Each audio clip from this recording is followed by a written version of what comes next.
Price the Lord. കർത്താവിനെ സ്നേഹിക്കുന്നവരൊക്കെ ഒന്ന് കൈവിട്ടാമോ? ഒന്ന് കൈയാട്ടി. കർത്താവ് ഞാനിവിടെ ഉണ്ട്, ഞാൻ നിന്നെ സ്നേഹിക്കുന്നു. ഹല്ലേലൂയ. കൈതാതിക്കോ. പരിശുദ്ധ അമ്മയെ സ്നേഹിക്കുന്നവരൊക്കെ ഒന്ന് കൈവെക്കാമോ? ഹല്ലേലൂയ. സഭയെ സ്നേഹിക്കുന്നവരൊക്കെ ഒന്ന് കൈവെക്കാമോ? ഹല്ലേലൂയ. വൈദികരെ സ്നേഹിക്കുന്നവരൊക്കെ ഒന്ന് കൈവെക്കാമോ? ഹല്ലേലൂയ. Price the Lord. ഇനി സിസ്റ്റേഴ്സിനെയും ഡീക്കന്മാരെയും സമർപ്പിതരെയും സ്നേഹിക്കുന്നവരൊന്ന് കൈവെക്കാമോ? ഹല്ലേലൂയ. കൈയായിട്ട് കർത്താവിന് സമർപ്പിക്കുക. ഹല്ലേലൂയ. പ്രിയമുള്ള സഹോദരീ സഹോദരങ്ങളെ, ക്രൈസ്തവരായ നമ്മളെ സംബന്ധിച്ചിടത്തോളം, നമ്മുടെ വിശ്വാസത്തെ സംബന്ധിച്ചിടത്തോളം വലിയ വെല്ലുവിളിയിലൂടെ നമ്മൾ കടന്നു പോകുന്ന ഒരു കാലഘട്ടത്തിലാണ് നമ്മൾ ജീവിക്കുക. പ്രത്യേകിച്ചും സഭയിൽ ഇന്നും ഇന്നലെയുമൊക്കെ ഉണ്ടായിക്കൊണ്ടിരിക്കുന്ന പ്രത്യേകമായ ചില സംഭവ വികാസങ്ങളുടെ പശ്ചാത്തലത്തിൽ പലരും നമ്മുടെ വിശ്വാസത്തെ താരതമ്യപ്പെടുത്തി ചിന്തിക്കുന്ന ഒരു കാലഘട്ടത്തിലാണ് നമ്മൾ ജീവിക്കുക. ഒരുപക്ഷെ സഭാ നേതാക്കന്മാരിൽ നിന്നും നമ്മൾ ആഗ്രഹിക്കുന്ന രീതിയിലുള്ള പ്രതികരണങ്ങളോ നമ്മൾ ആഗ്രഹിക്കുന്ന രീതിയിലുള്ള പെരുമാറ്റമോ നമ്മൾ ആഗ്രഹിക്കുന്ന രീതിയിലുള്ള ഇടപെടലുകളോ ഒക്കെ കാണാതെ വളരെ വ്യത്യസ്തമായ സംഭവങ്ങൾ ഇന്ന് ലോകത്തിൽ അരങ്ങേറുമ്പോൾ ചിലപ്പോഴെങ്കിലും സഭ സത്യമാണോ എന്ന് നമ്മൾ ചിന്തിക്കുന്നുണ്ട്. പിതാക്കന്മാരെ കുറിച്ചും ഒരുപക്ഷെ വൈദികരെ കുറിച്ചും സമർപ്പിതരെ കുറിച്ചും ഒക്കെ പണ്ട് നമുക്കുണ്ടായിരുന്ന സ്നേഹം അല്പം കുറഞ്ഞു പോയിട്ടുള്ള ഒരു സാഹചര്യത്തിലാണ് നമ്മൾ ഇന്ന് ജീവിക്കുക. അതിന് കാരണമുള്ളതാണ്. എന്നെ പോലെ ഒരുപക്ഷെ സഭയെ നയിക്കുവാൻ, ഒരു നല്ലിടയെ പോലെ സഭയെ നയിക്കുവാൻ ദൈവം നിയോഗിച്ചിരിക്കുന്ന സഭാ നേതൃത്വത്തിന് പറ്റിയിരിക്കുന്ന തെറ്റ് വളരെ വലുതാണ്. ഈ കാലഘട്ടത്തിൽ ഞാൻ ഉൾപ്പെടുന്ന സഭാ നേതൃത്വത്തിന് പ്രിയമുള്ള സഹോദരങ്ങളെ, ചിലപ്പോഴൊക്കെ തെറ്റ് പറ്റിയിട്ടുണ്ട്. ഞങ്ങളുടെ പെരുമാറ്റങ്ങള്, ഞങ്ങളുടെ വാക്കുകള്, ഞങ്ങളുടെ രീതികൾ ഒരുപക്ഷെ നിങ്ങളിൽ ചിലരെയൊക്കെ വേദനിപ്പിക്കുകയും ചിലരുടെയൊക്കെ വിശ്വാസത്തിന് മങ്ങലേൽപ്പിക്കുകയും ചെയ്ത സാഹചര്യങ്ങൾ ഉണ്ടായിട്ടുണ്ട്. ഇവിടെ എന്നെ ശ്രമിക്കുന്ന നിങ്ങളുടെ ആരുടെയെങ്കിലും ജീവിതത്തിൽ ഏതെങ്കിലും വൈദികരിലൂടെയോ പിതാക്കന്മാരിലൂടെയോ സമർപ്പിതരിലൂടെയോ ഏതെങ്കിലും സഭാ നേതൃത്വത്തിലൂടെ ഏതെങ്കിലും വിധത്തിലുള്ള വേദനകളോ പ്രയാസങ്ങളോ വിശ്വാസത്തെ തകർക്കുന്ന രീതിയിൽ ഇടപെടലുകളോ ഉണ്ടായിട്ടുണ്ടെങ്കിൽ സഭാ നേതൃത്വത്തിന് വേണ്ടി ഞാൻ നിങ്ങളോട് മാപ്പ് ചോദിക്കുകയാണ്. ഇന്ന് സഭയെ പോലും സംശയത്തോടെ ക്രൈസ്തവൻ നോക്കി കാണത്തക്ക രീതിയിലുള്ള സംഭവങ്ങൾ ഇന്ന് സഭയിൽ സംഭവിച്ചു കൊണ്ടിരിക്കുമ്പോൾ പ്രിയമുള്ള സഹോദരീ സഹോദരങ്ങളെ, പലപ്പോഴും സഭ യേശുക്രിസ്തു സ്ഥാപിച്ചത് തന്നെയാണോ എന്ന് ഇന്ന് അനേകം വിശ്വാസികൾ ചിന്തിക്കുന്നുണ്ട്. ഈ അടുത്ത ദിവസത്തിൽ ഒരു സഹോദരനുമായിട്ട് സംസാരിച്ചപ്പോൾ ഈ സഹോദരനോട് ചോദ്യമായത്, അച്ഛാ, സഭ കർത്താവ് തന്നെ സ്ഥാപിച്ചതാണോ? എന്നിട്ട് ഫേസ്ബുക്കിലൊക്കെ വന്ന ചില കാര്യങ്ങൾ എന്നോട് പങ്കുവെച്ചിട്ട് പറഞ്ഞു, കർത്താവിൽ തന്നെയാണ് സഭ സ്ഥാപിച്ചതെങ്കിൽ എന്താ ഇതൊക്കെ? എന്നിട്ട് അദ്ദേഹം എന്നോട് നല്ലൊരു സഹോദരനാണ്, എനിക്ക് ഒത്തിരി സ്നേഹം, ഒത്തിരി ഫ്രീഡമുള്ളതുകൊണ്ട് അദ്ദേഹം പറയുക, അച്ഛാ, എന്റെ സംശയം ഇതാണ്, നിങ്ങളെ പോലെയുള്ള വൈദികരൊക്കെ വെള്ളയടിച്ച കുഴിമാടങ്ങളാണോ എന്ന് ഞാൻ സംശയിച്ചു പോവുകയാണ്. പ്രിയമുള്ള സഹോദരി സഹോദരങ്ങളെ, ഒരുപക്ഷെ ഇപ്രകാരം ഈ വ്യക്തി ചിന്തിക്കത്തക്ക ചില സാഹചര്യങ്ങൾ എന്നെ പോലെയുള്ള ഏതെങ്കിലും സഭാ നേതൃത്വത്തിൽ നിന്ന് ഉണ്ടായിട്ടായിരിക്കാം. ഇല്ലെങ്കിൽ ചില ഫേസ്ബുക്കുകളൊക്കെ വരുന്ന ചില വാർത്തകളുടെ പശ്ചാത്തലത്തിലായിരിക്കാം. പ്രിയമുള്ള സഹോദരി സഹോദരങ്ങളെ, എന്താണെങ്കിലും സഭാമക്കളായ നമ്മൾ, സഭാ നേതൃത്വം, ക്രൈസ്തവ വിശ്വാസം വലിയ വെല്ലുവിളിയുടെ കാലഘട്ടത്തിലാണ് ഇന്ന് ജീവിക്കുക എന്ന് നമ്മൾ മനസ്സിലാക്കുകയാണ്. പ്രിയമുള്ള സഹോദരി സഹോദരങ്ങളെ, ഇന്ന് ലോകത്തിൽ സഭയിൽ ഉണ്ടായിക്കൊണ്ടിരിക്കുന്ന ഈ പ്രത്യേകമായ സാഹചര്യങ്ങൾ നമ്മളൊന്ന് മനസ്സിലാക്കണമെങ്കിൽ, ഈ സാഹചര്യങ്ങൾ എന്തുകൊണ്ടാണ് എന്ന് മനസ്സിലാക്കണമെങ്കിൽ, ഈ നൂറ്റാണ്ടിലും കഴിഞ്ഞ നൂറ്റാണ്ടിലും ഈ ലോകത്ത് സ്വർഗം നടത്തിയിരിക്കുന്ന ചില ഇടപെടലുകളെ നമ്മൾ മനസ്സിലാക്കണം. സ്വർഗം ഈ നൂറ്റാണ്ടിലും കഴിഞ്ഞ നൂറ്റാണ്ടിലും ഈ കാലഘട്ടത്തെ കുറിച്ച് വ്യക്തമായ നിർദ്ദേശങ്ങൾ നമുക്ക് നൽകി കഴിഞ്ഞു. അതിന്റെ പശ്ചാത്തലത്തിലായിരിക്കുന്ന സഹോദരങ്ങളെ, ഈ കാലഘട്ടത്തെ നമ്മൾ പരിശോധിക്കുവാനും വിചിന്തനം ചെയ്യുവാനും അതിനുവേണ്ടി ഞാൻ നിങ്ങളെ 1884 ഒന്ന് ക്ഷണിക്കുകയാണ്. 1884 സ്വർഗത്തിൽ നിന്ന് വലിയൊരു ഇടപെടൽ ലോകത്തിൽ 1884 ഉണ്ടായി. അന്നത്തെ മാർപ്പാപ്പയായിരുന്ന ലിയോ 13 മാർപ്പാപ്പയിലൂടെ 1884 ഒക്ടോബർ മാസം 13 തീയതി സഭയിൽ നയിക്കുവാൻ ദൈവം നിയോഗിച്ചിരുന്ന പരിശുദ്ധ പിതാവ് ലിയോ 13 മാർപ്പാപ്പയ്ക്ക് സ്വർഗത്തിൽ നിന്ന് വലിയൊരു വെളിപ്പെടുത്തൽ നൽകപ്പെടുകയുണ്ടായി. ലിയോ 13 മാർപ്പാപ്പയ്ക്ക് സ്വർഗത്തിൽ ലഭിച്ച ആ ദർശനത്തെ കുറിച്ച് അറിയാവുന്നവരൊന്ന് കൈവക്കാവോ? 1884 ലിയോ ഒന്ന് വീശിക്ക് അറിയാവുന്നവര്. നിങ്ങൾക്ക് ചുരുക്കം പോലെ ചെറുക്കറിയാം, പലർക്കും അറിയില്ല. ചില സംഭവം ലിയോ 13 മാർപ്പാപ്പയ്ക്ക് സ്വർഗം നൽകിയ വെളിപ്പെടുത്തലുകളൊന്ന് പങ്കുവയ്ക്കുവാൻ ആഗ്രഹിക്കുകയാണ്. ലിയോ 13 മാർപ്പാപ്പ തന്റെ വിശുദ്ധ ബലി അർപ്പണത്തിന് ശേഷം പ്രാർത്ഥിക്കുവാനായി മുതിർന്നപ്പോൾ പെട്ടെന്ന് അദ്ദേഹത്തിന് എന്തൊക്കെയോ സംഭവിക്കുകയാണ്. പെട്ടെന്ന് അദ്ദേഹം ബോധരഹിതനായി വീഴുന്നത് കർദിനാളുമാരും മക്രാന്മാരും ഉള്ളവരൊക്കെ കാണുകയാണ്. എന്നാൽ സാധാരണമായ ഒരു സംഭവമല്ല എന്നത് കൂടെയുള്ളവർക്ക് പെട്ടെന്ന് മനസ്സിലായി. അന്നേരത്തെ ആ സാഹചര്യത്തിൽ 2-3 മണിക്കൂറുകൾ പിതാവ് ഒന്നും മനസ്സിലാക്കാത്ത രീതിയിൽ എങ്ങോട്ടോ നോക്കി വളരെ സ്തബ്ധനായി നിൽക്കുന്നതായിട്ട് കൂടെയുണ്ടാകുന്നവർ കാണുകയാണ്. 1-2 മണിക്കൂറുകൾക്ക് ശേഷം പിതാവ് എഴുന്നേറ്റ് ധൃതിയിൽ തന്റെ ഓഫീസ് മുറിയിലേക്ക് പോയി ഒരു കടലാസ് എടുത്ത് എന്തൊക്കെയോ കുറിച്ചിരുന്നത് അവർ കണ്ടു. കൂടെയുണ്ടായിരുന്ന പിതാവിനോട് എന്താ സംഭവിച്ചതെന്ന് ചോദിച്ചപ്പോൾ പിതാവ് പങ്കുവെച്ചത് ഇപ്രകാരമാ. പിതാവ് കാണുക വലിയ ഒരു ദർശനമാണ്. ഈ ദർശനം ഇപ്രകാരമാണ്: സ്വർഗത്തിൽ പുത്രനായ ദൈവം നിൽക്കുന്നത് ലിയോ 13 മാർപ്പാപ്പ കണ്ടു. പുത്രനായ ദൈവത്തിൽ നിന്ന് അല്പം താഴെയായി മറ്റൊരു വ്യക്തിയും നിൽക്കുന്നത് മാർപ്പാപ്പ കാണുകയാണ്. ആരായിരിക്കാം ഈ വ്യക്തി? പരിശുദ്ധ അമ്മയായിരുന്നുവെങ്കിൽ എന്ന് ഞാൻ ആഗ്രഹിച്ചു പോവുകയാണ്. പിതാവ് കാണുക താഴെ പുത്രനായ ദൈവത്തിന്റെ താഴെ അല്പം മാറി സാത്താൻ നിൽക്കുന്നത് പിതാവ് കണ്ടു. സാത്താൻ നിൽക്കുന്നത് വെറുതെയല്ല, അവൻ പുത്രനായ ദൈവത്തെ വെല്ലുവിളിച്ചുകൊണ്ട് നിൽക്കുകയാണ്. അവന്റെ വെല്ലുവിളി ഇപ്രകാരമാണ്: നീ സ്ഥാപിച്ച സഭയെയും നിന്നിൽ വിശ്വസിക്കുന്ന വിശ്വാസികളെയും ഞാൻ എന്റേതാക്കി മാറ്റും. നീ സ്ഥാപിക്കുന്ന സഭയും നിന്നിൽ വിശ്വസിക്കുന്ന വിശ്വാസികളും ഏതാനും വർഷങ്ങൾക്കുള്ളിൽ എന്റേതായി മാറും. നീ പരാജയപ്പെടുമെന്ന് സാത്താൻ പുത്രനായ ദൈവത്തിന് മുമ്പിൽ വെല്ലുവിളിക്കുന്നത് മാർപ്പാപ്പ കാണുകയാണ്. എങ്കിൽ അതൊന്ന് കാണട്ടെ എന്ന രീതിയിൽ പുത്രനായ ദൈവം ധൈര്യപൂർവ്വം നിൽക്കുന്നത് മാർപ്പാപ്പ കണ്ടു. ഉടനെ സാത്താൻ ഇപ്രകാരം പറഞ്ഞു: ഞാൻ 2 കാര്യങ്ങൾ നിന്നോട് ചോദിക്കുകയാ. ഈ 2 കാര്യങ്ങൾ നീ എനിക്ക് നടത്തി തരണം. എങ്കിൽ നിന്റെ സഭ നിന്നോട് വിധേയത്വമുള്ള സഭയല്ല എന്നും ക്രൈസ്തവർ നിന്നെ ആദരിക്കുന്നവരല്ല എന്നും ഞാൻ മനസ്സിലാക്കി. അവരെല്ലാവരും എന്റെ കൂടെയുള്ള വ്യക്തികളാണെന്ന് നിനക്ക് ഞാൻ വെളിപ്പെടുത്തി തരാം. 2 കാര്യങ്ങൾ ചോദിച്ച പ്രകാരം: 1, എനിക്ക് 75 മുതൽ 100 വർഷം വരെ സമയം അനുവദിക്കണം. 2, ഞാൻ എന്റെ ശക്തി പ്രയോഗിക്കുമ്പോൾ നീ എന്നെ തടയാൻ പാടില്ല. അവനറിയാം അന്ധകാര ശക്തി കർത്താവിന്റെ ഒരു വചനം കൊണ്ട് നിർവീര്യമാകുമെന്ന്. അവർ പ്രകാരമാ ഞാൻ എന്റെ ശക്തി പ്രയോഗിക്കുമ്പോൾ നീ എന്നെ തടയാൻ പാടില്ല. എനിക്ക് 75 മുതൽ 100 വർഷം വരെ സമയം അനുവദിക്കണം.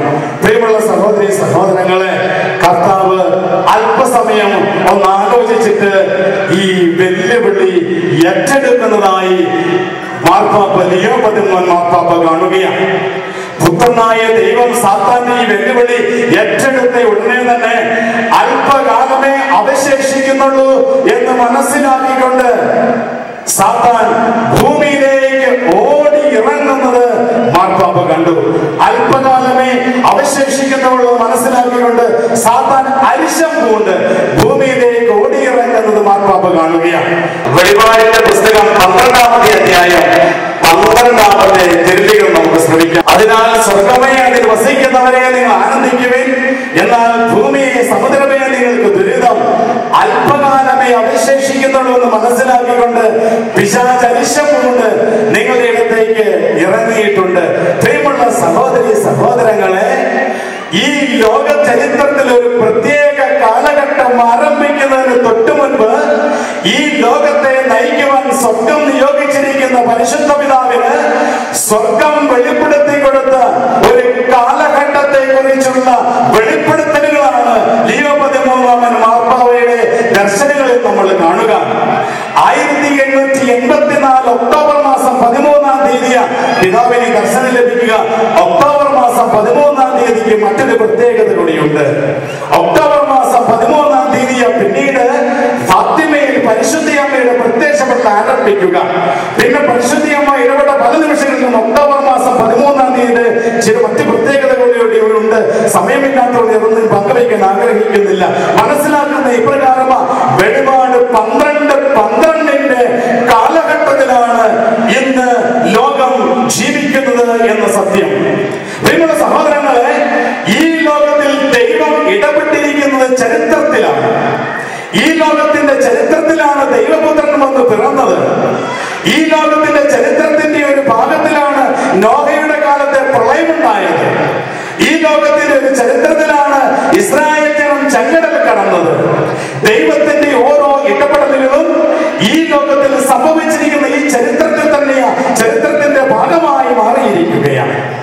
പ്രിയമുള്ള സഹോദരി സഹോദരങ്ങളെ, വെളിപാടിന്റെ പുസ്തകം 12:12 ഏതാണ്ട് ഈ കാലഘട്ടത്തിൽ നിറവേറിക്കൊണ്ടിരിക്കുന്ന കാലഘട്ടത്തിലാണ്. എങ്കിൽ ക്രൈസ്തവരായ ഞാനും നിങ്ങളും പ്രിയമുള്ള സഹോദരങ്ങളെ ആഴത്തിന് മനസ്സിലാക്കേണ്ട ഒരു സത്യം ഇപ്രകാരമാ, ഭൂമിയിലേക്ക് ഇറങ്ങിയിരിക്കുന്ന ഈ തിന്മയുടെ ശക്തി എന്റെയും നിങ്ങളുടെയും വ്യക്തി ജീവിതങ്ങളിലും കുടുംബ ജീവിതങ്ങളിലും സ്ഥാനം പിടിച്ച് യേശുക്രിസ്തുവിൽ നിന്നും അവനുള്ള വിശ്വാസത്തിൽ നിന്നും എന്നെയും നിങ്ങളെയും അകറ്റുവാനായി പുത്തൻ തന്ത്രങ്ങളുമായി കടന്നു വരുന്ന സാധ്യതകളുണ്ട് എന്ന സത്യം. ആയതിനാൽ ക്രൈസ്തവൻ സഹനത്തിലൂടെയും യേശുക്രിസ്തുവിൽ വിശ്വസിക്കുന്ന ഓരോ വ്യക്തിയും വലിയ തിക്താനുഭവങ്ങളുടെയും ക്ലേശങ്ങളുടെയും കാലഘട്ടത്തിലൂടെ കടന്നു പോകേണ്ട നിമിഷങ്ങളാണ് ഈ കാലഘട്ടമെന്ന് ക്രൈസ്തവരായ നമ്മൾ മനസ്സിലാക്കുകയാണ്.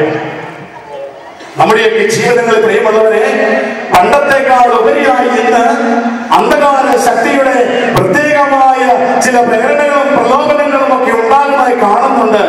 ലോകത്തിന്റെ ചരിത്രം നമ്മളെടുത്ത് പരിശോധിക്കുകയാണെങ്കിൽ 1884 ശേഷമുള്ള കാലഘട്ടത്തിൽ അന്ധകാര ശക്തി ലോകത്തിൽ ആധിപത്യം ഉറപ്പിച്ചതിന്റെ വ്യക്തമായ തെളിവുകൾ കാണുന്നുണ്ട്. സഹോദരങ്ങളെ, ഇന്ന് ഈ ലോകം ഏറ്റവും കൂടുതൽ, ഇന്ന് സ്വർഗം ഏറ്റവും കൂടുതൽ വേദനിക്കുന്ന പാപം എന്തുവാണ്? ലോകത്ത് തെങ്ങി നിറഞ്ഞിരിക്കുന്ന ഒരു പ്രത്യേക പാപം സ്വർഗത്തെ ഏറ്റവും കൂടുതൽ വേദനിപ്പിക്കുക എന്നാ നിങ്ങൾക്ക് തോന്നുന്നത്? എന്ത് പാപമായിരിക്കാം സ്വർഗത്തെ ഏറ്റവും കൂടുതൽ വേദനിപ്പിക്കുക? പ്രിയമുള്ള സഹോദരങ്ങളെ, അബോർഷൻ എന്ന കൊടിയ പാപമാണ് ലോകത്തെ സ്വർഗത്തെ ഏറ്റവും കൂടുതൽ വേദനിപ്പിക്കുക. മനുഷ്യജീവന് വിലയില്ലാതാകുന്ന സാഹചര്യം. എന്നാണ് ഈ അബോർഷൻ എന്ന പാപത്തെ ലോകം നിയമവൽക്കരിച്ചത്? ആദ്യമായി 1920 സോവിയറ്റ് യൂണിയനാണ് അബോർഷൻ എന്ന പാപത്തെ ആദ്യമായി ലോകത്തിൽ നിയമവൽക്കരിക്കുക. പിന്നീട് അതിനുശേഷം 1935-ലും 38-ലും ഒക്കെയായി സ്വീഡൻ, പിന്നീട് തുടങ്ങി യൂറോപ്യൻ രാജ്യങ്ങളൊക്കെയായി 1984-ന് മുൻപ് മിക്ക യൂറോപ്യൻ രാജ്യങ്ങളും ഈ കൊടിയ പാപത്തെ നിയമവൽക്കരിച്ചിരിക്കുകയാണ്. എല്ലാ രാജ്യങ്ങളുമല്ല, മിക്ക രാജ്യങ്ങളും, യൂറോപ്യൻ രാജ്യങ്ങൾ പ്രത്യേകിച്ച് ഈ കൊടിയ പാപത്തെ, സ്വർഗം ഏറ്റവും കൂടുതൽ വേദനിക്കുന്ന പാപത്തെ നിയമവൽക്കരിച്ചിരിക്കുകയാണ്. പിന്നീടുള്ള ലോകത്തിന്റെ ചരിത്രം നമ്മൾ പരിശോധിക്കുകയാണെങ്കിൽ മനസ്സിലാക്കുന്ന സഹോദരങ്ങളെ, ലോകം കണ്ടതിൽ വെച്ച് ഏറ്റവും ക്രൂരവും മൃഗീയവുമായ ലോക മഹായുദ്ധങ്ങൾ നടന്നത് 1884-ന് ശേഷമുള്ള കാലഘട്ടത്തിലാണ്. ഏറ്റവും ക്രൂരമായ യുദ്ധങ്ങൾ ഉണ്ടാവുക ഈ കാലഘട്ടത്തിലാണ്. ഇന്ന് മനുഷ്യൻ ഞെട്ടിവിറയ്ക്കുന്ന അണുബോംബ് ആദ്യമായി ലോകത്തിന് വീഴുക 1945 ഹിരോഷിമയിലും നാഗസാക്കിയിലും. ഇന്നും ഈ 2014-ലും ഇന്നും ഹിരോഷിമയിലും നാഗസാക്കിയിലും ജീവിക്കുന്ന മക്കൾക്ക് അതിന്റെ പരിണിത ഫലം ഇന്നും അനുഭവിച്ചു കൊണ്ടിരിക്കുകയാണ്. അവയവങ്ങളില്ലാതെ ജനിക്കുന്ന കുഞ്ഞുങ്ങൾ, മാരകമായ രോഗങ്ങളിലൂടെ കടന്നുപോകുന്ന ജനം, ചികിത്സയില്ലാത്ത മാരകമായ രോഗങ്ങൾ, അവരെ കാണുമ്പോൾ പോലും ഒരുപക്ഷെ തലയില്ല അല്ലെങ്കിൽ തല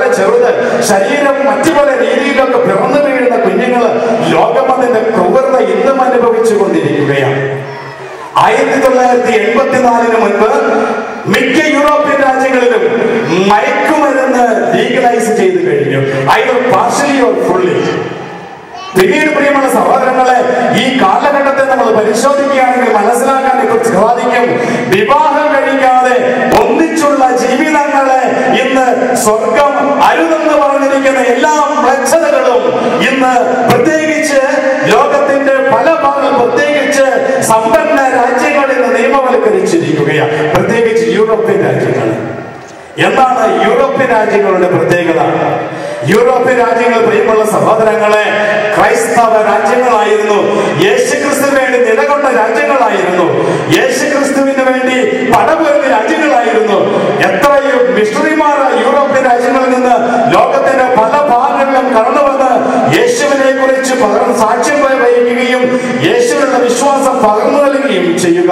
അങ്ങനെ യേശുക്രിസ്തുവിന് സ്വന്തമായിരുന്ന യൂറോപ്പ് 1984 മുൻപ് തന്നെ പ്രിയമുള്ള സഹോദരങ്ങളെ അന്ധകാര ശക്തിയുടെ വലിയ ആധിപത്യത്തിന്റെ അടിമയിലായതായി ചരിത്രത്തിൽ തെളിവുകൾ നമുക്ക് നൽകുകയാണ്. വീണ്ടും പ്രിയമുള്ള സഹോദരി സഹോദരങ്ങളെ, എന്തുകൊണ്ടാണ് 1984 പ്രത്യേകത?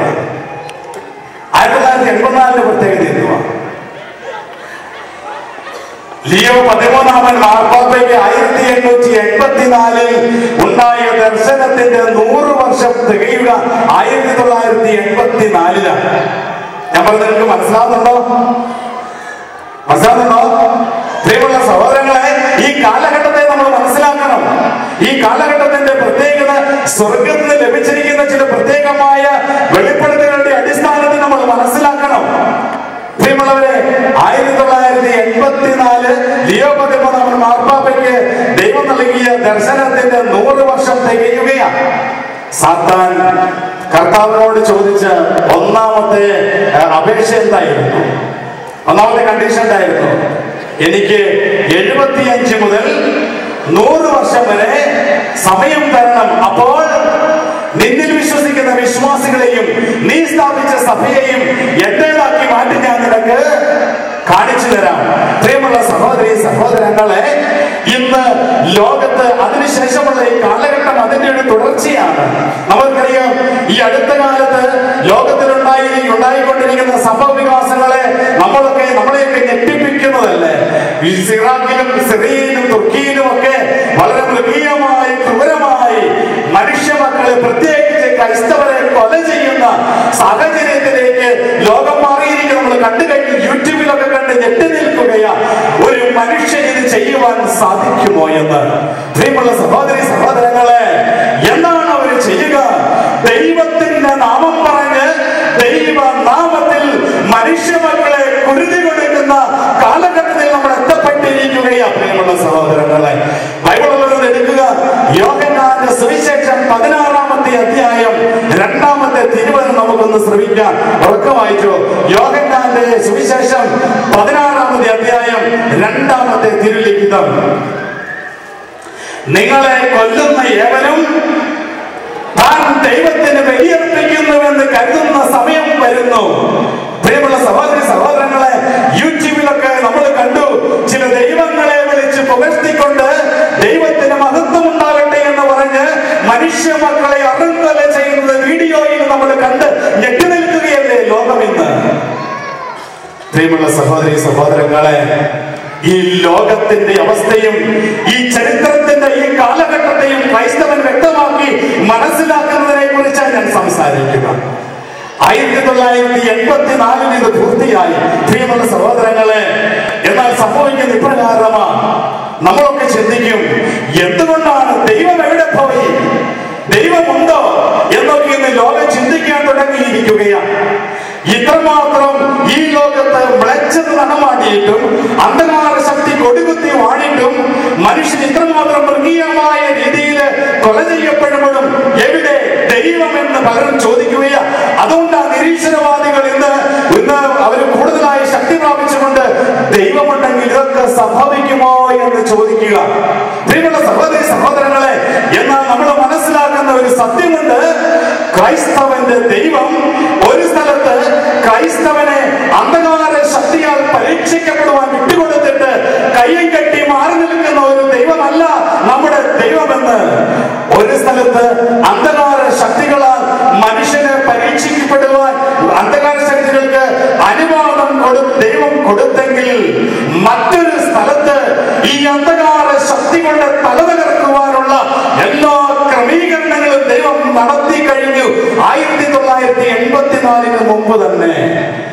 ക്രൈസ്തവരായ നമ്മൾക്ക് പലർക്കും സ്വർഗത്തിന്റെ ക്രമീകരണങ്ങൾ അറിയില്ല. നമ്മൾക്ക് ഇവിടെ നടക്കുന്ന കാര്യങ്ങൾ മാത്രമേ അറിയൂ. എന്താണ് സ്വർഗം ഈ ലോകത്ത് ഈ അന്ധകാര ശക്തികളുടെ തലതകർക്കുവാൻ നടത്തിയിരിക്കുന്ന ക്രമീകരണങ്ങൾ എന്ന് അറിയാതെ ജീവിക്കുകയാ പല ക്രൈസ്തവരും. പ്രിയമുള്ള സഹോദരങ്ങളെ, എന്താ സംഭവിച്ചിരിക്കുക? 1984 2-3 വർഷങ്ങൾക്ക് മുൻപ് 1981 സ്വർഗത്തിന്റെ വലിയൊരു ഇടപെടൽ ലോകത്ത് സംഭവിച്ചു. ഇന്നും അത് തുടർന്നുകൊണ്ടിരിക്കുകയാണ്. അന്ധകാര ശക്തികളുടെ തലതകർക്കുന്ന വലിയ സ്വർഗത്തിന്റെ ഇടപെടൽ 1981 മുതൽ ഇന്ന് വരെ തുടർന്നു കൊണ്ടുപോവുകയാണ്. എന്താണ് 1981 സംഭവിച്ചത്? പ്രിയമുള്ള സഹോദരങ്ങളെ, 1981 പരിശുദ്ധ കന്യകാമറിയം മെച്ചുവരി എന്ന് പറയുന്ന സ്ഥലത്ത് പ്രത്യക്ഷപ്പെട്ടു. പരിശുദ്ധയമ്മ മെച്ചുവരിയിൽ പ്രത്യക്ഷപ്പെടുക ലോകത്തിന്റെ മറ്റു പല സ്ഥലങ്ങളിലും അമ്മ പ്രത്യക്ഷപ്പെട്ടതുപോലെയല്ല, വളരെ വ്യത്യസ്തമായ പരിശുദ്ധയമ്മ മെച്ചുവിൽ പ്രത്യക്ഷപ്പെടുക 12 നക്ഷത്രങ്ങളുടെ കിരീടവും അണിഞ്ഞ് പരിശുദ്ധയമ്മ മെച്ചുവരിയിൽ പ്രത്യക്ഷപ്പെട്ടു. ഹല്ലേലൂയ! ഉറക്കെ പറഞ്ഞേ ഹല്ലേലൂയ! അന്ധകാര ശക്തികളുടെ തലതകർക്കുവാൻ ശക്തിയുള്ള സ്വർഗത്തിന്റെ ദൂത പിതാവായ ദൈവത്തിൽ നിന്ന് പ്രത്യേക നിർദ്ദേശങ്ങളും വാങ്ങി 1981 മെച്ചുവരിയിൽ പ്രത്യക്ഷപ്പെട്ടു. സഹോദരങ്ങളെ, അന്ന് മുതൽ ഇന്ന് വരെ 2014 വരെയുള്ള കഴിഞ്ഞ 33 വർഷങ്ങളിൽ എല്ലാ ദിവസവും പരിശുദ്ധയമ്മ മെച്ചുവരിയിൽ പ്രത്യക്ഷപ്പെടുകയാണ്. ഹല്ലേലൂയ! സഹോദരങ്ങളെ, നമ്മൾ വിശ്വസിക്കാൻ സാധിക്കാത്ത ചില സാഹചര്യങ്ങളാണ് മെച്ചുവരിയിൽ സംഭവിക്കുക. നമ്മൾ ഇതൊക്കെ എപ്രകാരം വിശ്വസിക്കും? എന്നാൽ വിശ്വസിച്ചേ മതിയാകൂ. സ്വർഗത്തിന്റെ ഇടപെടലുകളെ ഇനി നമ്മൾ അവിശ്വസിക്കാൻ പാടില്ല സഹോദരങ്ങളെ. കാരണം പരിശുദ്ധയമ്മയുടെ മെച്ചുവരിയിലെ പ്രത്യക്ഷപ്പെടൽ കഴിഞ്ഞ 33 വർഷമായി എല്ലാ ദിവസവും ഡെയിലി അപരീഷൻ നടക്കുന്ന സംഭവങ്ങൾ ശാസ്ത്രവും സഭയും പഠിച്ച് പരിശോധിച്ച് പ്രൂവ് ചെയ്തിരിക്കുകയാണ്. കഴിഞ്ഞ 33 വർഷമായി എല്ലാ ദിവസവും മനുഷ്യബുദ്ധിക്ക് ഉൾക്കൊള്ളുവാൻ സാധിക്കാത്ത സാഹചര്യങ്ങൾ ഇന്ന് ലോകത്തിൽ സംഭവിച്ചുകൊണ്ടിരിക്കുക. പ്രിയമുള്ള സഹോദരങ്ങളെ, മെച്ചുവരിയിലെ പരിശുദ്ധയമ്മയുടെ പ്രത്യക്ഷപ്പെട്ട പ്രത്യേകത മറ്റൊന്നും കൂടിയ കത്തോലിക്ക സഭയുടെ ഏറ്റവും വലിയ മുൻ എക്സോസിസ്റ്റ്, നിങ്ങൾക്കറിയാം എക്സോസിസ്റ്റ് ആരാണെന്നുള്ള കാര്യം. എക്സോസിസ്റ്റ് ഫാദർ ഗബ്രിയേൽ അബോർട്ട് റോമിൽ പ്രഖ്യാപിച്ച ഒരു കാര്യം ഇപ്രകാരം, അതായത് കത്തോലിക്ക സഭയുടെ ഏറ്റവും വലിയ എക്സോസിസ്റ്റ് ആയിരുന്ന ഗബ്രിയേൽ അമോർട്ട് അച്ഛൻ പ്രഖ്യാപിക്കുക, ഇന്ന് ലോകത്തിൽ ഏറ്റവും കൂടുതൽ എക്സോസിസം നടക്കുന്ന സ്ഥലം മെച്ചുവരിയിലാണ് എന്ന്. ഇന്ന് ലോകത്തിൽ ഏറ്റവും കൂടുതൽ എക്സോസിസം നടക്കുക മെച്ചുവരിയിലാണ്. പ്രിയമുള്ള സഹോദരങ്ങളെ, വെളിപാടിന്റെ പുസ്തകം 12-ാമത്തെ അധ്യായം 1-ാമത്തെ തിരുലിഖിതം നമുക്കൊന്ന് ശ്രമിക്കാം. വെളിപാട് 12:1 ബൈബിൾ എടുത്ത് വായിക്കാമോ? വെളിപാട് 12:1. സ്വർഗത്തിൽ വലിയൊരു അടയാളം കാണപ്പെട്ടു. സൂര്യനെ ഒളിയാടിയാക്കിയ സ്ത്രീ, അവളുടെ പാദങ്ങൾക്കടിയിൽ ചന്ദ്രൻ, ശിരസിൽ 12 നക്ഷത്രങ്ങൾ കൊണ്ടുള്ള കിരീടം. പ്രിയമുള്ള സഹോദരങ്ങളെ, വെളിപാടിന്റെ കന്യക ഈ ലോകത്തിൽ പ്രത്യക്ഷപ്പെട്ടതായി ഇന്ന് സഭയുടെ ഗുരുക്കന്മാര് പറഞ്ഞു തരികയാണ്. മെച്ചുവരിയെ പരിശോധിച്ചിട്ട് ആത്മീയ ഗുരുക്കന്മാര് പറയുന്നത് ഇപ്രകാരമാണ്: വെളിപാടിലെ കന്യക ഈ ലോകത്ത് പ്രത്യക്ഷപ്പെട്ടു കഴിഞ്ഞുവെന്ന്. സഹോദരങ്ങളെ, നമ്മൾ ജീവിക്കുന്ന കാലഘട്ടത്തിന്റെ പ്രത്യേകതയാ ഇതുപോലെയുള്ള സംഭവ വികാസങ്ങളിലൂടെ സഭയിലെ ആത്മീയ ഗുരുക്കന്മാര് നമുക്ക് പറഞ്ഞു തരിക. ഇന്ന് സംഭവിക്കുന്ന ഇപ്രകാരമാണ്: 1981 മുതൽ ഇന്ന് വരെ പരിശുദ്ധ കന്യകാമറിയം മെച്ചുവരിയിൽ ഓരോ ദിവസവും പ്രത്യേകമായ സന്ദേശങ്ങൾ നൽകിയെങ്കിൽ ഇവിടെ ഇരിക്കുന്ന ഞാനുൾപ്പെടെ നമുക്ക് എത്ര പേർക്ക് അറിയാം സഹോദരങ്ങളെ, പരിശുദ്ധയമ്മയുടെ ഏതെങ്കിലും 1-2 സന്ദേശങ്ങളെ കുറിച്ച്?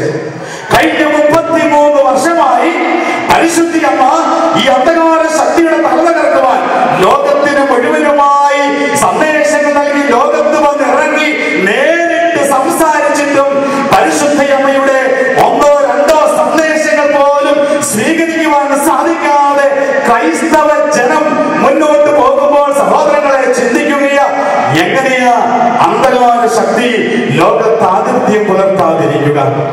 ദൈവം എവിടെയെന്ന് ചോദിക്കാൻ പാടില്ല. കാരണം ദൈവത്തിന്റെ ക്രമീകരണങ്ങൾ മനുഷ്യൻ ഏറ്റെടുക്കുന്നില്ല. മനുഷ്യൻ ദൈവത്തിന്റെ അമ്മ തന്നെ നേരിട്ട് വന്ന കുഞ്ഞെ ഇപ്രകാരം നീ ചെയ്യാൻ എന്ന് സംസാരിക്കുന്ന കാര്യങ്ങൾ കേൾക്കുവാൻ മനുഷ്യന് സമയമില്ലാതെ ലൗകിക കാര്യങ്ങൾക്ക് വേണ്ടി ഓടി നടക്കുന്ന മനുഷ്യൻ ഇന്റർനെറ്റിലൂടെയും ഫേസ്ബുക്കിലൂടെയും ഒക്കെ അന്ധകാര ശക്തികളുടെ ആധിപത്യങ്ങളെ ഫോക്കസ് ചെയ്ത് ജീവിക്കുമ്പോൾ എപ്രകാരം സ്വർഗത്തിന്റെ ക്രമീകരണങ്ങൾ ഈ ലോകത്ത് സംഭവിക്കും? പ്രിയമുള്ള സഹോദരി സഹോദരങ്ങളെ, മെച്ചുവരിയിലെ സന്ദേശങ്ങളെല്ലാം വളരെ പ്രധാനപ്പെട്ട സന്ദേശങ്ങളാണ്. പരിശുദ്ധ അമ്മയുടെ മെച്ചുവരിയിലെ ആകെ സന്ദേശങ്ങളെ ഒറ്റ വാക്കിൽ പറഞ്ഞാൽ ഇപ്രകാരമാണ്: I have come to tell you that God exists. I have come to tell you that God exists. പ്രിയമുള്ള സഹോദരങ്ങളെ, 1981 മെച്ചുവരി എന്നത് പണ്ടത്തെ യുഗോസ്ലാവിയ. അന്ന് ഇന്ന് യുഗോസ്ലാവിയയില്ല. ഇന്ന് ആഭ്യന്തര യുദ്ധങ്ങൾക്ക് ശേഷം രാജ്യം പിന്നെ വിഭജിക്കപ്പെട്ട് ബോസ്നിയ ആൻഡ് ഹെർസഗോവിന എന്ന രാജ്യത്തിലാണ് ഇന്ന് മെച്ചുവരി ഉള്ളത്. അന്നത്തെ യുഗോസ്ലാവിയ ഭരിച്ചിരുന്നത് കമ്മ്യൂണിസ്റ്റ് ഗവൺമെന്റ് ആണ്. അന്നത്തെ കമ്മ്യൂണിസ്റ്റ് ഗവൺമെന്റ് പരിശുദ്ധ അമ്മയുടെ പ്രത്യക്ഷപ്പെടലുകൾ ലോകത്തിന്റെ മറ്റു ഭാഗങ്ങളിലേക്ക് പ്രചരിക്കാതിരിക്കുവാൻ അവർക്ക് ചെയ്യാൻ സാധിക്കുന്ന സർവ്വതും ചെയ്തു. മിഷണറിമാരെ തുറങ്കിലടച്ചു.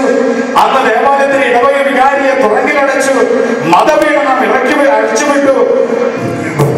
മെച്ചുകരി മിഷണറിമാർക്ക് അവിടെ തടസ്സം ബന്ധനങ്ങൾ ഏർപ്പെടുത്തി. അങ്ങനെ ചെയ്യാൻ പറ്റുന്നതെല്ലാം ചെയ്തു. മൃഗീയമായി പീഡിപ്പിച്ചു. പ്രിയമുള്ള സഹോദരങ്ങളെ, സംഭവിച്ച പ്രകാരമാണ് ഈ 6 മിഷണറിമാര് കുഞ്ഞുങ്ങൾ. അന്ന് അവർ തൊട്ട് കൊച്ചു കുഞ്ഞുങ്ങളൊന്നുമല്ല, യുവാക്കളാ. 16, 17, 15 വയസ്സൊക്കെ പ്രായമുള്ളവരാ. ഇവരെവിടെയാണോ അവിടെ പരിശുദ്ധ അമ്മ പ്രത്യക്ഷപ്പെടുവാൻ തുടങ്ങി. ലോകത്തിന്റെ ഒരു ശക്തിക്കും പരിശുദ്ധ അമ്മയുടെ പ്രത്യക്ഷപ്പെടൽ തടസ്സപ്പെടുത്തുവാൻ ഇന്ന് വരെ സാധിച്ചിട്ടില്ല. ലോകം കണ്ടതിൽ വെച്ച് പരിശുദ്ധ അമ്മയുടെ ഏറ്റവും വലിയ പ്രത്യക്ഷപ്പെടലുകൾ ഇന്ന് മെച്ചുവരിയിൽ സംഭവിച്ചുകൊണ്ടിരിക്കുക. I have come to tell you that God exists. അത് മെച്ചുവരിയിലൊക്കെ ഭരിച്ചിരുന്ന യുഗോസ്ലാവിയ ഭരിച്ചിരുന്ന കമ്മ്യൂണിസ്റ്റ് ഗവൺമെന്റിന്റെ അവരുടെ ഐഡിയോളജി ഇപ്രകാരമാണ്: God does not exist. നിരീശ്വരവാദ പ്രസ്ഥാനങ്ങളുടെ ഐഡിയോളജി ഇപ്രകാരമാണല്ലോ: ദൈവം ഇല്ല, God does not exist. മാതാവ് പറയും, I have come to tell you that God exists. പ്രിയമുള്ള സഹോദരി സഹോദരങ്ങളെ, വീണ്ടും നമ്മൾ മുന്നോട്ട് പോകുന്നത് മനസ്സിലാക്കുന്നത് ഇപ്രകാരമാണ്: പരിശുദ്ധ അമ്മയുടെ ശക്തമായ ഇടപെടലുകളാണ് ഇന്ന് ലോകത്തിൽ സംഭവിച്ചുകൊണ്ടിരിക്കുന്നത്. അതുകൊണ്ട് പരിശുദ്ധ അമ്മയ്ക്കെതിരായി വ്യക്തികളും സമൂഹങ്ങളും ഒക്കെ ഉയർന്നു വന്നിരിക്കുകയാണ്. പരിശുദ്ധ അമ്മയോട് പ്രാർത്ഥിക്കരുത്, ജപമാലയിൽ പ്രാർത്ഥിക്കരുത്, ബലി അർപ്പിക്കരുത്, രൂപങ്ങൾ വയ്ക്കരുത് എന്നൊക്കെ പറഞ്ഞുകൊണ്ട് മനുഷ്യ മക്കളെ സത്യവിശ്വാസം അടർത്തി മാറ്റുന്ന അനേകം സമൂഹങ്ങളും വ്യക്തികളും ഒക്കെ ലോകത്തിൽ വ്യാപരിച്ചു കൊണ്ടിരിക്കുന്ന ഈ കാലഘട്ടത്തിൽ കൂടി ക്രൈസ്തവരായി നമ്മൾ ജീവിക്കുക. നമ്മുടെ വാതിൽപ്പടിയിൽ നാളെ ആരെങ്കിലും ഒക്കെ എത്താൻ സാധ്യതയുണ്ട്. പരിശുദ്ധ അമ്മയ്ക്കെതിരായി പ്രസംഗിച്ചുകൊണ്ടും കുപ്രചരണങ്ങൾ നടത്തിക്കുന്ന സഹോദരങ്ങളെ മനസ്സിലാക്കുകയാണ്. അന്ധകാര ശക്തികളുടെ തകർക്കുവാൻ പിതാവായ ദൈവത്തിൽ നിന്ന് പ്രത്യേകമായ നിർദ്ദേശങ്ങളും ശക്തിയും ധരിച്ച് പരിശുദ്ധ അമ്മ ലോകത്തെ ഓടി നടക്കുകയാണ്. പരിശുദ്ധ അമ്മയോട് ചേർന്നിരിക്കുന്ന വ്യക്തികൾ തിന്മയുടെ സ്വാധീനങ്ങളിൽ നിന്ന് രക്ഷിക്കപ്പെടും. അത് പുത്രനായ ദൈവം നൽകുന്ന സന്ദേശമാണ്. വീണ്ടും പ്രിയമുള്ള സഹോദരി സഹോദരങ്ങളെ, ഈ അടുത്ത കാലത്തുള്ള സന്ദേശങ്ങൾ ഇപ്രകാരമാണ്: മെച്ചുകരിയിൽ പരിശുദ്ധ അമ്മ 40 വർഷമേ പ്രത്യക്ഷപ്പെടുകയുള്ളൂവെന്ന്. 40 വർഷമായിരിക്കും എന്റെ ഇവിടെയുള്ള പ്രത്യക്ഷപ്പെടലുകൾ നമ്മ പറഞ്ഞിരിക്കുകയാണ്. പ്രിയമുള്ള സഹോദരങ്ങളെ, 40 എന്ന സംഖ്യക്ക് ബൈബിളിൽ വളരെ വലിയ പ്രാധാന്യമുണ്ട്. നിങ്ങൾ ബൈബിൾ തുറന്ന് എടുക്കുക. 40 എന്ന സംഖ്യ പരിശുദ്ധ അമ്മ ഇപ്പോഴത്തെ സന്ദേശം അനുസരിച്ച് പറഞ്ഞിരിക്കുന്ന ഇപ്രകാരമാണ്: 40 വർഷമേ ഞാൻ മെച്ചുവരിയിൽ പ്രത്യക്ഷപ്പെടുകയുള്ളൂ. നിങ്ങൾ സങ്കീർത്തനങ്ങളുടെ പുസ്തകം 95-ാമത്തെ അധ്യായം, സങ്കീർത്തനങ്ങളുടെ പുസ്തകം 95-ാമത്തെ അധ്യായം 8 മുതൽ 11 വരെയുള്ള തിരുവചനങ്ങൾ നമുക്കൊന്ന് ശ്രമിക്കാം. സങ്കീർത്തനം 95, 8 മുതൽ 11 വരെ.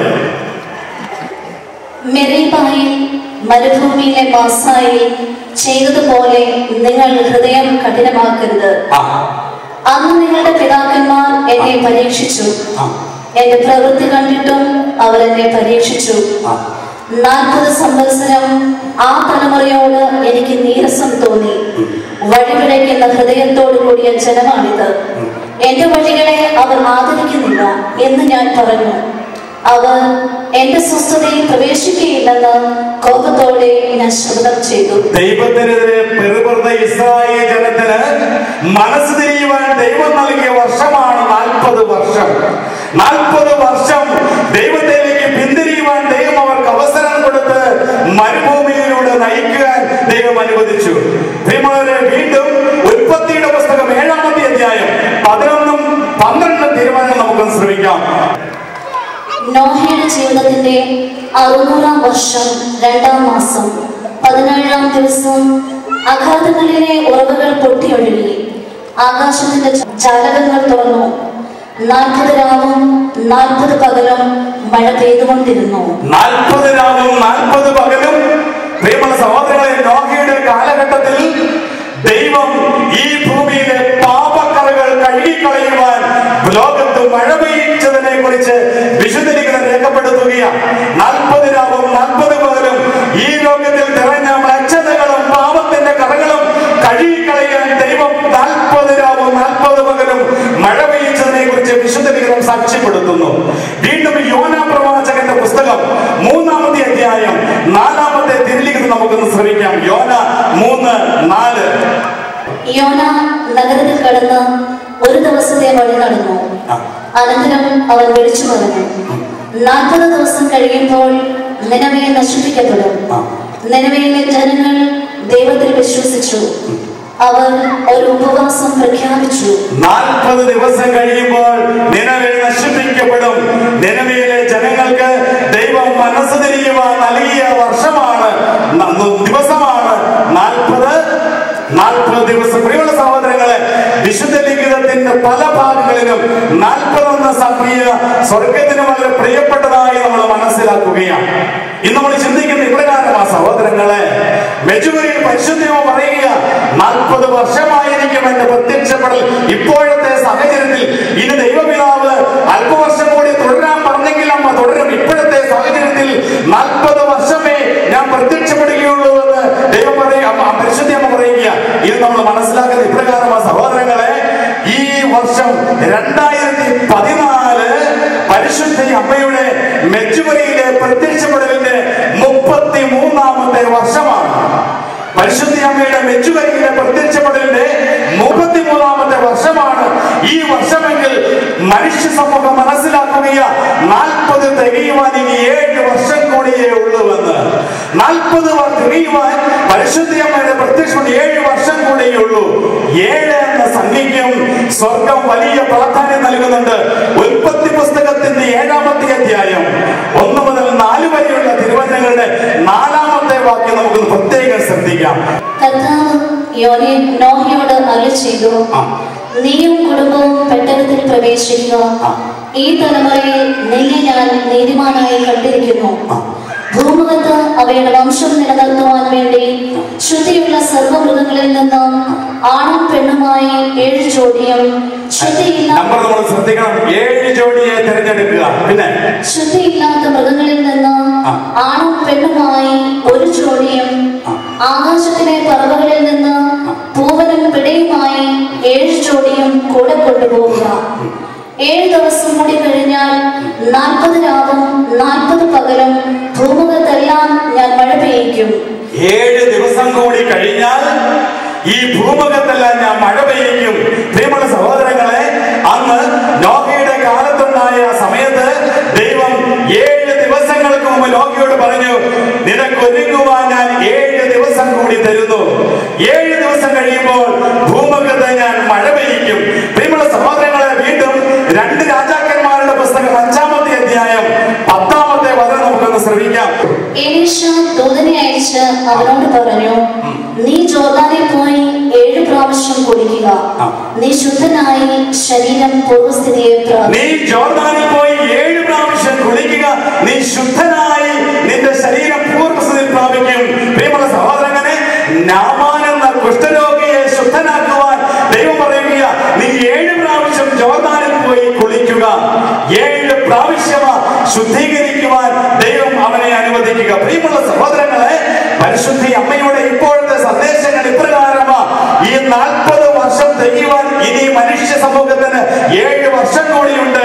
ശുദ്ധീകരണത്തിന്റെ നാളുകള്, തിരിച്ചു വരുവാനുള്ള നാളുകള്, കർത്താവിനരികിലേക്ക് ആഴപ്പെടുവാനുള്ള നാളുകള്, കുംഭസാരത്തിലേക്കും കൂദാശകളിലേക്കും തിരിച്ചു വരുവാനുള്ള നാളുകള്. ദൈവം പറയുക, പ്രിയമുള്ള സഹോദരങ്ങളെ, ഇത്രയും നാളത്തെ നിന്റെ പാപമോ ഇത്രയും നാളത്തെ നിന്റെ പ്രവൃത്തികളോ ഞാൻ കണക്കാക്കുന്നില്ല. 7 വർഷം കൂടി പരിശുദ്ധ അമ്മയിലൂടെ നിനക്ക് ഞാൻ നൽകുകയാ. നീ തിരിച്ചു വാ, തീഷ്ണതയോടുകൂടി പാപത്തെയും പാപത്തിന്റെ വെറിക്കുത്തുകളെയും ഉപേക്ഷിച്ച് തിരിച്ചു വാ. പാപത്തിന്റെ കൂട്ടുകെട്ടുകളെ ഉപേക്ഷിച്ച് തിരിച്ചു വാ. സഹോദരങ്ങളെ, സംഭവിക്കുന്ന ഇപ്രകാരമാ. 2 രാജാക്കന്മാരുടെ 5:10 നാമാനോട് എലീശ 7 പ്രാവശ്യം നീ പോയി കുളിച്ച് ശുദ്ധനാകുക എന്ന് പറഞ്ഞപ്പോൾ നാമാൻ മറുതലിച്ചു നിന്നു. പറഞ്ഞു, എന്തിന് ഞാൻ ജോർദാൻ നദിയിൽ പോയി കുളിക്കണം? എന്റെ രാജ്യത്തിലെ നദികൾ ഈ വൃത്തികെട്ട ജലത്തെക്കാളും എത്ര ശുദ്ധിയുള്ളതാ. എനിക്ക് എന്റെ നാട്ടിൽ ജലത്തിൽ പോയി കുളിച്ചാൽ പോലെ ഇത്ര ഞാൻ ജോർദാനിൽ പോയി കുളിക്കുക. മറുതലിച്ചു നിൽക്കുന്ന നാമാന്റെ കുഷ്ഠരോഗം മാറുന്നില്ല. പിന്നീട് എളിമപ്പെട്ട് എലീശ പറഞ്ഞതുപോലെ ജോർദാൻ നദിയിൽ പോയി 7 പ്രാവശ്യം മുങ്ങിക്കളിച്ചപ്പോൾ അവൻ ശുദ്ധനായതിനെ കുറിച്ച് രേഖപ്പെടുത്തുക. സഹോദരങ്ങളെ, ഇന്ന് ക്രൈസ്തവന്റെ ജീവിതത്തിൽ പലപ്പോഴും സംഭവിക്കുന്ന ഇപ്രകാരമാ. ദൈവത്തിന്റെ ഇടപെടലുകളും സ്വർഗത്തിന്റെ വെളിപ്പെടുത്തലുകളും ഒക്കെ കർത്താവ് നമ്മുടെ പ്രത്യേകമായ രക്ഷയ്ക്ക് വേണ്ടി നൽകുമ്പോൾ നാമാനെ പോലെ മറുതലിച്ചു നിൽക്കുന്ന ക്രൈസ്തവ സമൂഹം, എന്തിന് ഞാൻ കുമ്പസാരിക്കണം, എന്തിന് ഞാൻ കുർബാനയ്ക്ക് പോകണം, എന്തിന് ഞാൻ സഭയിൽ വിശ്വസിക്കണം എന്നൊക്കെ പറഞ്ഞ് മറുതലിക്കുന്ന ജനസമൂഹത്തിന് വേണ്ടി പരിശുദ്ധി അമ്മ സന്ദേശം നൽകുക. ഇന്ന് വരെയുള്ള നിന്റെ സർവ്വത ഞാൻ ക്ഷമിക്കാം. നീ കുമ്പസാരത്തിലേക്ക് തിരിച്ചു വാ, നീ ദൈവകൃപയിലേക്ക് തിരിച്ചു വാ. 7 വർഷം കൂടെ നിനക്ക് ഞാൻ തരുന്നുവെന്ന്. ഞാൻ പ്രസംഗിക്കുമ്പോൾ നിങ്ങൾ വിചാരിക്കും ഈ 40 വർഷങ്ങൾക്ക് ശേഷം ലോകാവസാനമാണ് എന്ന്. സഹോദരങ്ങളെ, ലോകാവസാനത്തെ കുറിച്ചല്ല അച്ഛൻ പ്രസംഗിക്കുന്നത്. മറിച്ച് പരിശുദ്ധി അമ്മയിലൂടെ ഈ ലോകത്ത് ദൈവം നടത്തുന്ന പ്രത്യേകമായ ഇടപെടലുകളെ കുറിച്ച് ഞാൻ പ്രസംഗിക്കുക. പരിശുദ്ധി അമ്മ നൽകിയ സന്ദേശം എപ്രകാരമാ? 7 വർഷം കൂടി നിനക്ക് തിരിച്ചു വരുവാൻ ഞാൻ നൽകുകയാണ്. സ്വർഗത്തിന്റെ പ്രത്യേകമായ സ്നേഹത്തോടെയുള്ള ഇടപെടലുകളാണ്. അത് ലോകാവസാനമാകണം നിർബന്ധമില്ല. ആരറിഞ്ഞു നാളെ നമ്മളൊക്കെ ജീവിച്ചിരിക്കുമോ എന്ന്? 40 വർഷം വരെ വെയിറ്റ് ചെയ്യണം. നാളെയോ നാളത്തെ കഴിഞ്ഞോ സ്വർഗത്തിലേക്ക് നമ്മളെ കൊണ്ടുപോകാൻ ദൈവത്തിന് സാധിക്കുകയില്ലേ? പ്രിയമുള്ള സഹോദരങ്ങളെ, മനസ്സിലാക്കുന്ന ഇപ്രകാരമാ. ദൈവത്തിലേക്ക് തിരിയുവാൻ വൈകരുത്. പാപത്തിന്റെ ചുറ്റുകൂട്ടിൽ നിന്ന് വിട്ടു നിൽക്കുവാൻ വൈകരുത്. പാപത്തിന്റെ കൂട്ടുകാരുമായിട്ടുള്ള ചില സൗഹൃദങ്ങൾ വേണ്ട എന്ന് വെക്കുവാൻ വൈകരുത്. പലപ്പോഴും നമുക്ക് പറ്റുന്ന ഇപ്രകാരമാ. ഞാനൊരു പാപം ചെയ്യാതെ വിട്ടു നിന്നാൽ, ഞാൻ വല്ല പാർട്ടിക്കൊക്കെ പോകാൻ മദ്യപിച്ചില്ലെങ്കിൽ എന്റെ കൂട്ടുകാരെന്ന് പറയും. എന്റെ വീട്ടിൽ അവർ വരുമ്പോൾ ഞാൻ കൊടുത്തില്ലെങ്കിൽ എന്നെ കുറിച്ച് അവരെന്ത് വിചാരിക്കും? കൂട്ടുകെട്ടിന്റെ പാപക്കറയിൽപ്പെട്ട് അന്ധകാര ശക്തിയാൽ വലിച്ചിഴക്കപ്പെടുന്ന എത്ര സമൂഹങ്ങള്, കുടുംബങ്ങള്, ക്രൈസ്തവ കുടുംബങ്ങള് ഇന്ന് UK യിലുണ്ട്. തിരിച്ചു വരുവാൻ പരിശുദ്ധി അമ്മ പറയുകയാ. 7 വർഷം കൂടെ പരിശുദ്ധി അമ്മയുടെ ദൈവം നൽകുകയാ. അതിനുശേഷം എന്ത് സംഭവിക്കുന്നു? സ്വർഗം തീരുമാനിക്കും. നമ്മളല്ല, നമ്മൾ എടുക്കുന്ന ഇപ്രകാരമാ. പരിശുദ്ധി അമ്മയുടെ സന്ദേശങ്ങൾ സ്നേഹത്തോടു കൂടി ഏറ്റെടുക്കുവാനുള്ള വിളിയാണ് നമുക്ക് നൽകുക. പ്രിയമുള്ള സഹോദരങ്ങളെ, ഞാൻ ഒത്തിരി ദീർഘിപ്പിക്കുന്നില്ല. അവസാനമായി ഞാൻ പറയാൻ ആഗ്രഹിക്കുന്ന ഇപ്രകാരമാ. പ്രിയമുള്ള സഹോദരങ്ങളെ, അച്ഛൻ നേരത്തെ സൂചിപ്പിച്ചതുപോലെ സഭയിൽ, സഭാ നേതൃത്വത്തിൽ, വൈദികരിൽ, പിതാക്കന്മാരിൽ ഏതെങ്കിലും ഒക്കെയുള്ള പോരായ്മകള് ഞാനും നിങ്ങളും കാണുമ്പോൾ സഹോദരങ്ങളെ, അവിടെ ഉയർത്തെഴുന്നേറ്റ് അവർക്കെതിരെ വലിയ മോശമായ രീതിയിൽ ചർച്ചകളും പ്രതികരണങ്ങളും നടത്തി അന്ധകാര ശക്തിക്ക് പുറകെ പോകാതെ ഈ കാലഘട്ടത്തെ മനസ്സിലാക്കണം. ഈ കാലഘട്ടത്തെ മനസ്സിലാക്കണം. പ്രിയമുള്ളവരെ, വിശുദ്ധ മരി ജോൺ വിയാനി പുണ്യാളൻ പറഞ്ഞു തരുന്നത് ഇപ്രകാരമാ. ഏതെങ്കിലും ഒരുത്തൻ സഭയെ നശിപ്പിക്കുവാൻ തീരുമാനിച്ചാൽ അവൻ ആദ്യം ആക്രമിക്കുക പുരോഹിതരെയായിരിക്കുമെന്ന്. സഭയെ നശിപ്പിക്കാൻ ഒരുവൻ ആഗ്രഹിച്ചാൽ അവൻ വൈദികരെ ആക്രമിച്ചുകൊണ്ടായിരിക്കും തുടങ്ങുക. കാരണം വൈദികർ ഇല്ലാതായാൽ അവിടെ ബലികളില്ലാതാകും. എവിടെ ബലിയില്ലാതാകുന്നുവോ അവ സഭയില്ലാതാകും. മരി ജോൺ വിയാനി പുണ്യാളൻ നേരത്തെ നമുക്ക് പറഞ്ഞു തന്നിരിക്കുകയാണ്. ഈ കാലഘട്ടത്തെ മനസ്സിലാക്കുമ്പോൾ പ്രിയമുള്ള സഹോദരങ്ങളെ, നമ്മൾ ചിന്തിക്കുകയാ. ഏതെങ്കിലും വൈദികരിലൂടെയോ, ഏതെങ്കിലും മെത്രാന്മാരുടെ ഭാഗത്തു നിന്നോ, സിസ്റ്റേഴ്സിന്റെ ഭാഗത്തു നിന്നോ, ഏതെങ്കിലും സഭാ നേതൃത്വത്തിന്റെ ഭാഗത്തു നിന്നോ ഏതെങ്കിലും പോരായ്മകൾ കണ്ടാൽ പ്രിയമുള്ള സഹോദരി സഹോദരങ്ങൾ,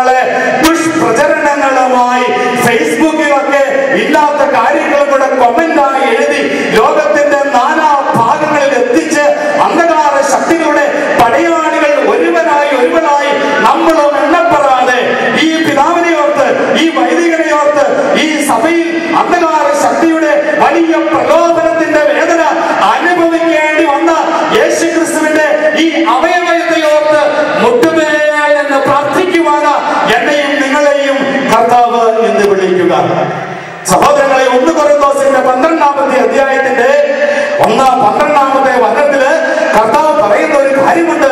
യേശു ക്രിസ്തുവിന്റെ ശരീരത്തിലെ അംഗങ്ങളാണ് നിങ്ങൾ ഓരോരുത്തരും. യേശു ക്രിസ്തുവിന്റെ ശരീരത്തിലെ അംഗങ്ങളാ ആയതിനാൽ ഈ ശരീരത്തിന്റെ ഏതെങ്കിലും ഒരു അംഗത്തിന് ഏതെങ്കിലും ഒരു തെറ്റ് പറ്റിയാൽ നാട്ടുകാരെ മുഴുവനും വിളിച്ച് അത് പ്രഘോഷിച്ച് ആ അംഗത്തെ അവഗണിക്കാതെ, മലിനപ്പെടുത്താതെ, അപകീർത്തിപ്പെടുത്താതെ, യേശുക്രിസ്തുവിന്റെ ശരീരത്തെ ചിന്ന ഭിന്നമാക്കാതെ, പ്രിയമുള്ള സഹോദരങ്ങളെ, ഈ കാലഘട്ടത്തെ മനസ്സിലാക്കിക്കൊണ്ട് പ്രാർത്ഥനയിൽ ഉപവാസത്തിൽ നിൽക്കുവാൻ ദൈവം നമ്മെ വിളിക്കുകയാണ്. സഹോദരങ്ങളെ, ചിന്തിക്കുന്ന ഇപ്രകാരമാ. എവിടെയെങ്കിലും ഒക്കെ ഏതെങ്കിലും വീഴ്ചകള് സഭാ നേതൃത്വത്തിൽ കാണുമ്പോൾ ആ വീഴ്ചയില് ഞാൻ അടിപ്പെട്ടിട്ടില്ലെങ്കിൽ നമ്മൾ ഓരോരുത്തരും ചിന്തിക്കണം സഹോദരങ്ങളെ, ആ വ്യക്തിക്കുണ്ടായ അത്രയും പ്രലോഭനം എന്റെ ജീവിതത്തിൽ ഉണ്ടാകാതെ എന്നെ താങ്ങിയ പൊന്നു തമ്പുരാന് നന്ദി പറഞ്ഞ് എളിമയോടുകൂടി ആ വ്യക്തിക്ക് വേണ്ടി പ്രാർത്ഥിക്കുവാൻ സ്വർഗം നമ്മളെ വിളിക്കുകയാണ്.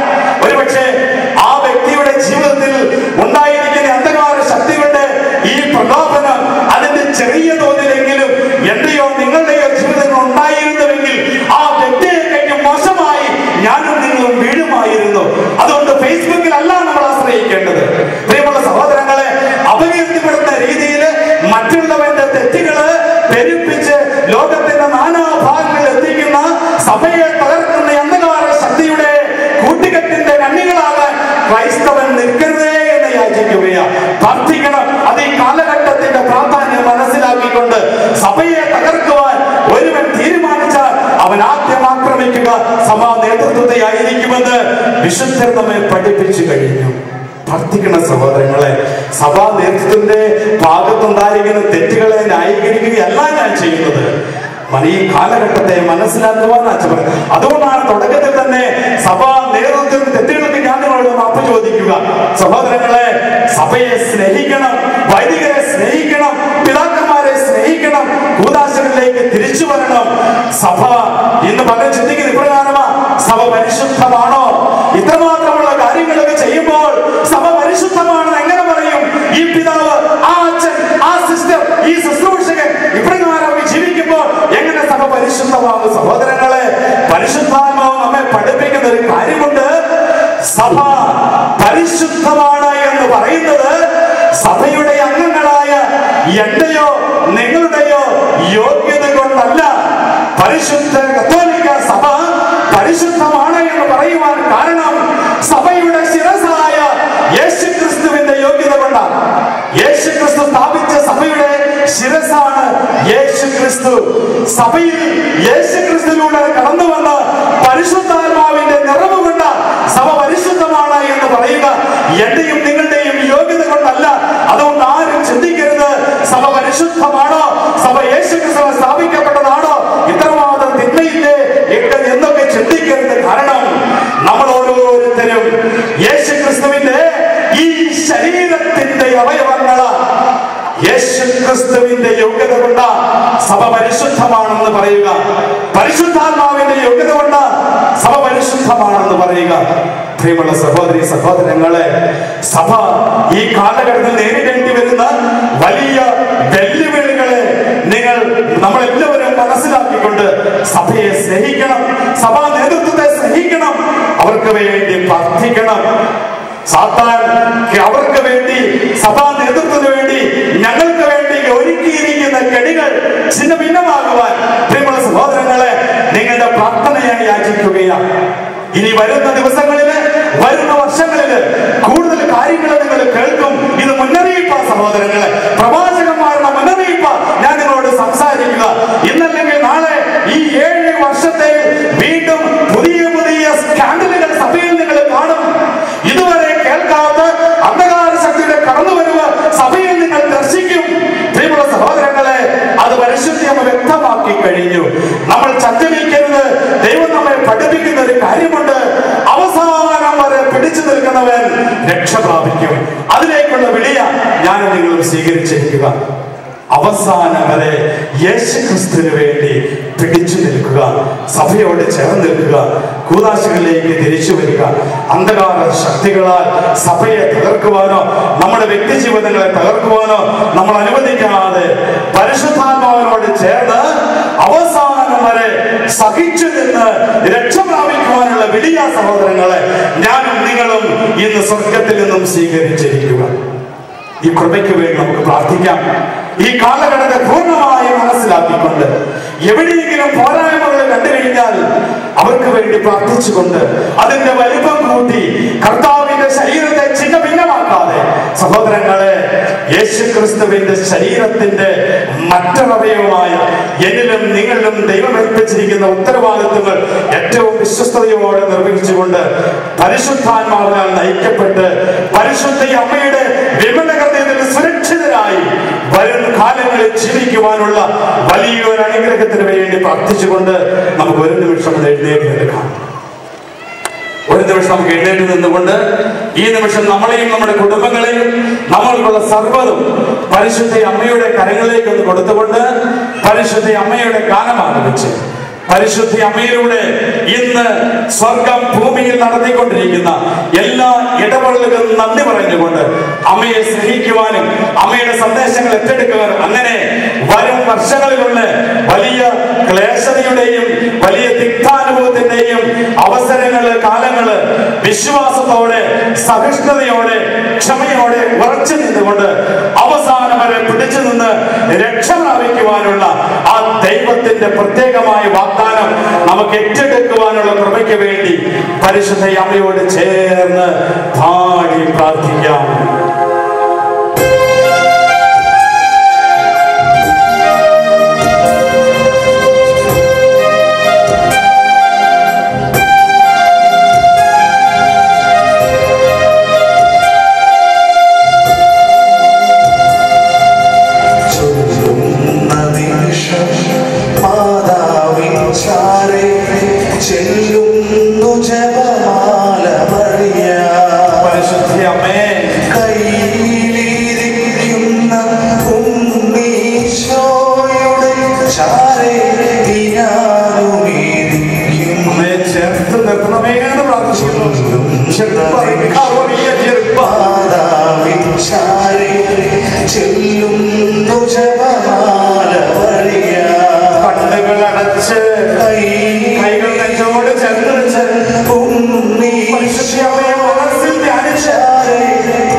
ശക്തികളാൽ പീഡിപ്പിക്കപ്പെടുവാൻ അനുവദിക്കാതെ ഈശോയുടെ കൂടെ എന്ന് നിർത്തണമേ എന്ന് പ്രാർത്ഥിക്കുന്നു.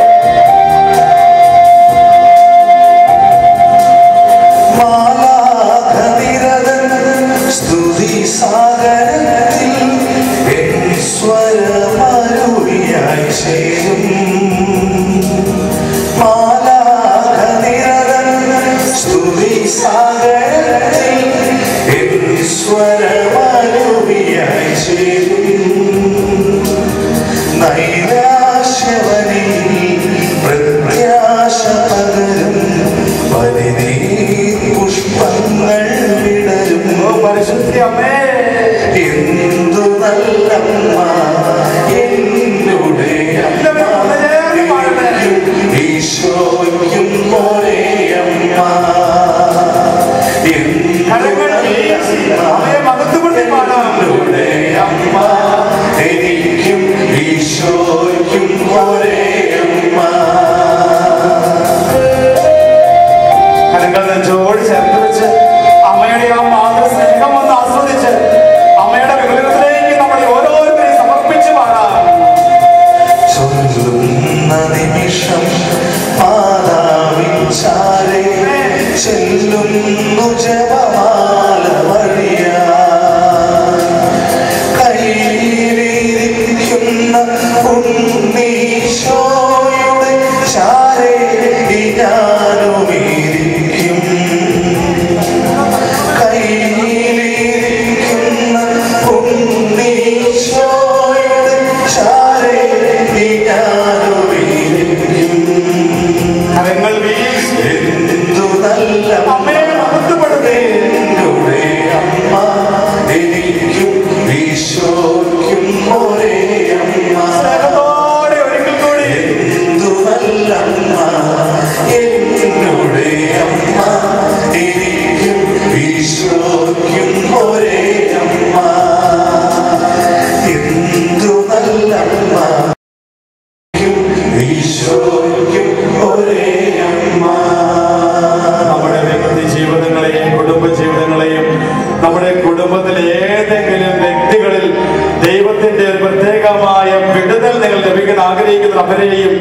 പരിശുദ്ധ അമ്മയുടെ വിമലകരത്തിലേക്ക് സമർപ്പിച്ചുകൊണ്ട് എല്ലാവരും ഒന്നു ചേർന്ന് നന്മ നിറഞ്ഞ മറിയമേ എന്ന പ്രാർത്ഥനയിൽ പ്രാർത്ഥിക്കുകയാണ്. അന്ധകാര ശക്തികളുടെ തല തകർക്കുവാൻ സ്വർഗം പ്രത്യേകമായി അധികാരപ്പെടുത്തിയ പരിശുദ്ധ അമ്മയുടെ ഈ അധികാരത്തിന്റെ ശക്തി നമ്മളിലേക്കും നമ്മുടെ കുടുംബങ്ങളിലേക്ക് വ്യക്തികളിലേക്ക് കടന്നു വരാൻ ആഗ്രഹിച്ചുകൊണ്ട് വ്യക്തിപരമായി നമ്മൾ അനുഭവിക്കുന്ന എല്ലാ ബന്ധനങ്ങളും സമർപ്പിച്ച് ഉച്ചസ്വരത്തിൽ കണ്ണുകളടച്ച് കരങ്ങൾ ഉയർത്തി പ്രാർത്ഥിക്കുക. നന്മ നിറഞ്ഞ മറിയമേ സ്വസ്തി.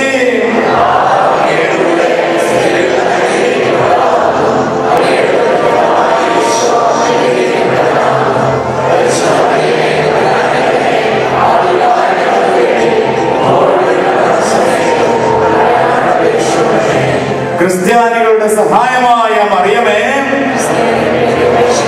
വിശുദ്ധ ഡോൺ ബോസ്കോയെ, വിശുദ്ധ ഫാദർ പിയോയെ, വിശുദ്ധ മരിയ ജോൺ ബിയാനി പുണ്യാള, വിശുദ്ധ അന്തോണീസ് പുണ്യാള, വിശുദ്ധ ലിയോപോൾ മാണ്ടിക് പുണ്യാള, ഞങ്ങളുടെ കാവൽ മാലാഖമാരെ, ഞങ്ങളുടെ പേരിന്റെ കാരണഭൂതരായ വിശുദ്ധരെ, പിതാവിന്റെയും പുത്രന്റെയും പരിശുദ്ധാത്മാവിന്റെയും നാമത്തിൽ വിശുദ്ധ കുരിശിന്റെ അടയാളത്താൽ എന്ന വിശുദ്ധ കുരിശ് ഞങ്ങൾ ചിഹ്നം ശരീരത്തിൽ വരച്ച് മുദ്ര ചെയ്ത് എല്ലാവരും ഇരിക്കുക. വിശുദ്ധ കുരിശിന്റെ അടയാളത്താലെ ഞങ്ങളുടെ ശത്രുക്കളിൽ നിന്ന് ഞങ്ങൾ രക്ഷിക്കുക. ഞങ്ങൾ തമ്പുരാനെ പിതാവിന്റെയും പുത്രന്റെയും പരിശുദ്ധാത്മാവിന്റെയും നാമത്തിൽ ഈശോ മിശിഹായിക്കും. Praise the lord. Hallelujah, hallelujah.